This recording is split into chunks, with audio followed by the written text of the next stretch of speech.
right, hello, wine-drinking people. Today is Sunday, the 15th of May, and that's right, man, we're open on Sunday, and with wines like Quintarelli here in the store, we can open at any time, and, you know, stepping up Sundays, we get a lot of good stuff opened in the store, so, I mean, we don't mind coming to work. And the Quintarelli, one of my favorites, I love wine because it brings you back to a place at some point in your life. I remember the first bottle of Giuseppe Quintarelli's wine that I had, the 1990 Valpolicella Superiore, which we were at a restaurant. Tony and I were up in Washington, D.C. We were getting married. This was 18 years ago, and I ordered my favorite wine, the Barai de Bricco di Ucciolone. I just like to say that when I'm out in a restaurant ordering wine, and they didn't have it, but the sommelier said, man, let me recommend this wine from a man called Giuseppe Quintarelli. And ever since then, I have been in search of everything from Quintarelli, and now the Wine Watch has the largest collection of Quintarelli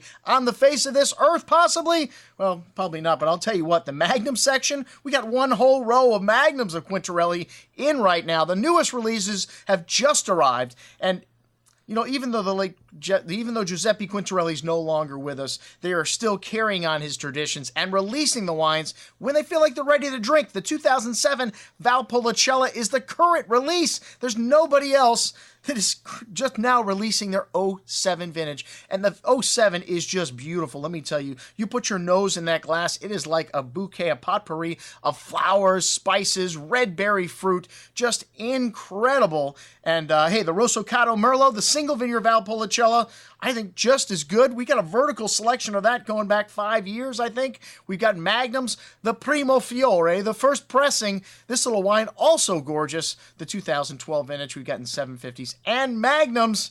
And, of course, the Quintarelli Bianco, the only white wine that Quintarelli does, and just absolutely fantastic. As are all of his wines. We've got Alzero, we've got Amarone, multiple vintages, and, of course, my favorite, the Recioto. We still have a Magnum of 1997, the greatest vintage ever of this legendary wine, Recioto, the magical sweet wine that's made with Corvina, Corvinone, Rodinella, Molinara, and hey, we even have the incredibly rare Amabile Bandito, the white dessert wine that Quintarelli makes. So let me tell you, there's a lot of Quintarelli to get through on this offering, and it just so happens we've got a review on our vintage Amarone tasting here as well, so check it out. Everything Quintarelli on this offering. I'm your host, Andrew Lampasoni, signing off for the Wine Watch, saying remember, always drink the good stuff first.